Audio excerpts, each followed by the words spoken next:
Hello and welcome to another new episode of Vishal classes. मैं Vishal sir and last lecture हमने इस chapter का part 3 किया था जिसमें हमने कैल्सी के बारे में किया था। We are doing 11th standard IT subject daily computing Libre Office and today we are going to see 4th part of this video जिसमें हम कंप्लीट करने वाले हैं लिब्रे ऑफिस इम्प्रेस सॉफ्टवेयर को। इम्प्रेस इसी का ही एक पैकेज है। इम्प्रेस सेम टू सेम काम करता है Microsoft office power point presentation के जैसे। तो जो स्टूडेंट्स इसके पहले Microsoft office power point presentation use कर चुके हैं उनको बहुत ज़्यादा अच्छे से समझ में आने वाला है ये टॉपिक। जिन्होंने नहीं यूज़ किया है डोंट वरी, मैंने कहा है कि जैसे ही लेक्चर कंप्लीट हो जाएगा, बुक का थियरी कंप्लीट हो जाएगा, प्रैक्टिकली मैं पूरा प्रैक्टिस करके आपको बताऊंगा लिब्रे ऑफिस में। Okay, so stick to the videos.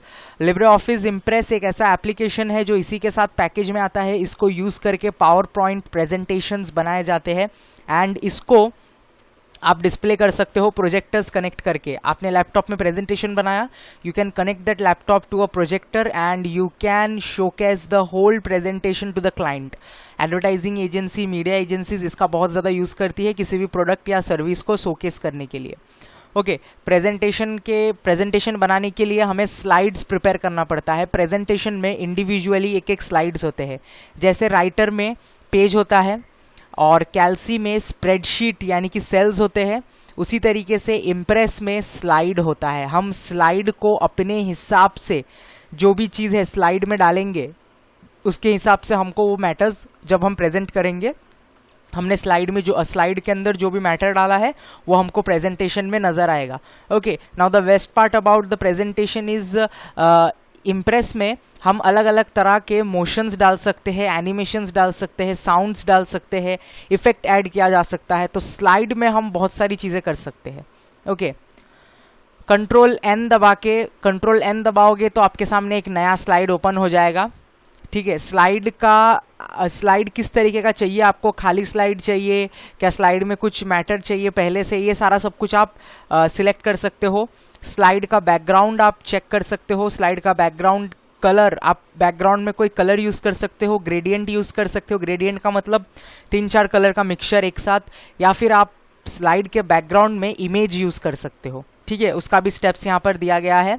As well as we can have slide transition. Now what is slide transition? आपके प्रेजेंटेशन में एग्जाम्पल 10 स्लाइड्स है, आपने इम्प्रेस में 10 डिफरेंट स्लाइड्स बनाए। एक स्लाइड आया, नेक्स्ट स्लाइड जो आएगा, इस दोनों के बीच का जो एनिमेशन है इसको स्लाइड ट्रांजिशन कहा जाता है। ये जो जाने वाला स्लाइड है, जो अभी जा रहा है, वो जाते वक्त किस तरीके से किस इफेक्ट में जाएगा और जो नया वाला स्लाइड आएगा स्क्रीन के ऊपर वो किस तरीके से आएगा, इसके बीच के इफेक्ट को हम लोग स्लाइड ट्रांजिशन बोलते हैं। We have custom animation. हमारे स्लाइड में अलग अलग इमेजेस होंगे, अलग अलग एलिमेंट्स होंगे, अलग अलग लिखे हुए मैटर होंगे। किस तरीके से कब कौन सी चीज़ आएगी, कोई बाउंस होता हुआ आएगा, कोई घूमता हुआ आएगा, कोई ब्लिंक होगा, कोई ग्रो होगा, ये सारे इफेक्ट हम कस्टम एनिमेशन में दे सकते हैं। एज वेल एज कितने देर के लिए वो होगा इफेक्ट, कौन से डायरेक्शन से कौन सी चीज़ आएगी, ये सारा सब कुछ हम कर सकते हैं इस इम्प्रेस सॉफ्टवेयर के अंदर। Then at last we have a option of slide show. आपने पूरा स्लाइड बना लिया, then you can press the button F5, function की है जो हमारे कीबोर्ड के ऊपर होता है, उसमें से F5 दबाना है तो आपका प्रेजेंटेशन जो है वो फर्स्ट स्लाइड से, पहले स्लाइड से दिखना स्टार्ट हो जाएगा। पूरे स्क्रीन में कुछ नहीं दिखेगा, सिर्फ आपका प्रेजेंटेशन दिखेगा। Okay, so we have completed the whole chapter in 4 part, in 4 different part हमने इस पूरे चैप्टर को कंप्लीट कर दिया है। ठीक है, तो आपको कुछ अभी चीज़ें बनानी है। इसी जो हमने अभी ये चैप्टर्स कंप्लीट किए हैं, जो सॉफ्टवेयर के बारे में सीखा है, उन सॉफ्टवेयर को यूज़ करके आपको ये सारे स्किल्स लगाकर कुछ चीज़ें दी गई है, कुछ प्रैक्टिकल्स दिए गए हैं, उनको कंप्लीट करना है। सबसे पहला है रेज्यूम क्रिएट करना है। रेज्यूम के अंदर मैटर क्या क्या होगा वो बता दिया है एंड इसको आपको बनाना है राइटर सॉफ्टवेयर को यूज़ करके। ओके, फिर आपको मेल मर्ज का एक एक्टिविटी दिया गया है, birthday party invitation mail merge के साथ बनाना है। Then you have to create a mark list, ये आपको बनाना है कैल्सी सॉफ्टवेयर में। कैल्सी सॉफ्टवेयर को यूज़ करके आप मार्क लिस्ट बनाओगे परसेंटेज डिस्प्ले करने के लिए, चार्ट बनाओगे। Informative presentation of your college, आप 8 स्लाइड का, इसमें आप इम्प्रेस यूज करने वाले हो, आपके कॉलेज का एक प्रेजेंटेशन बनाना है आपके फ्रेंड्स को दिखाने के लिए, ठीक है। सो ये सारे कुछ प्रैक्टिकल स्किल्स है जो आपको करना है। Then you have second topic of this book, web designing HTML5, जो कि हम लोग शायद से ऑफलाइन क्लासेस जब हमारा चल रहा था, ये चैप्टर हमारा कंप्लीट हो चुका है। Web designing HTML5, we have totally completed the chapter, okay. We have client side scripting, ये भी हमने कंप्लीट किया हुआ है ऑफलाइन लेक्चर में, JavaScript. We are remaining with the topic called accounting packages, GNU खाता।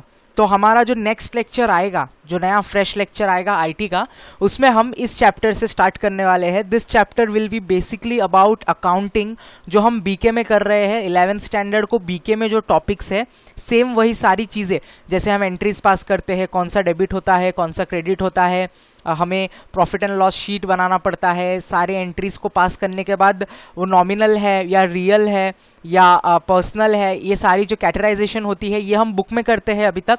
बट ये सेम चीज़ computer में अगर किया जाए तो उसके लिए एक सॉफ्टवेयर का यूज़ होता है जिसका नाम है GNU खाता। ये नॉर्मली रिजेंबल करता है टैली को, सबसे ज़्यादा यूज़ किया जाता है टैली को as a accounting software. But जो टैली है वो एक परचेस्ड वर्जन में आता है, मतलब उसको पैसे देकर परचेस करना पड़ता है और उसको साल बाय साल रिन्यू के चार्जेस भी लगते हैं। तो एज अ स्टूडेंट आपके पास पैसे नहीं होंगे पे करने के लिए, इसके लिए गवर्नमेंट बुक्स जो एजुकेशन डिपार्टमेंट है उन्होंने डिसाइड किया है कि आपको टैली नहीं सिखाया जाएगा, because it's a paid software, it is not freely distributable. तो आपको जो सॉफ्टवेयर सिखाया जा रहा है वो बिल्कुल फ्री है, आप इंटरनेट से अच्छे सोर्स से विदाउट एनी वायरस इसको डाउनलोड कर सकते हो, कंप्यूटर में इंस्टॉल कर सकते हो। GNU खाता ऐप जो है ये एक पूरा अकाउंटिंग पैकेज है। कंप्यूटर में अकाउंट कैसे होगा ये सारा नॉलेज आपको दिया जाएगा, ओके। सो अगले लेक्चर में बने रहना। अगले लेक्चर में हम सीखेंगे कंप्यूटर में अकाउंटिंग कैसे किया जाता है। अगर आपने ये सीख लिया, आई कैन गारंटी आप बड़े बड़े कंपनियों में एज अ अकाउंटेंट काम कर पाओगे। बट बीके का नॉलेज होना बहुत ज़रूरी है, बुक कीपिंग एंड अकाउंटेंसी का नॉलेज होना बहुत ज़रूरी है। तो मैं ट्राई करूँगा बीच में एक लेक्चर जो है बीके का रख लूँगा और बीके के लेक्चर में बीके के टॉपिक सिखाऊंगा आपको, एंड फिर वापस हम लोग आईटी पे आ जाएंगे और जो हमारे थोड़े बहुत टॉपिक्स रह गए हैं ऑनलाइन में करवा दूंगा। सो डोंट वरी, सारे हमारे जो पूरे सब्जेक्ट के टॉपिक्स है सब कंप्लीट हो जाएंगे। Okay student, that's it for today. Stay safe at home till lockdown doesn't get over. हमारा क्लासेस ऑफलाइन नहीं स्टार्ट हो सकता, जैसे ही सारा सिचुएशन कंट्रोल में आ जाएगा और लॉकडाउन खत्म हो जाएगा उसके बाद हमारा क्लासेस जो है ऑफलाइन लेक्चर स्टार्ट करेगा बहुत जल्द। You are going to promote it to 12th standard, so congratulation for that.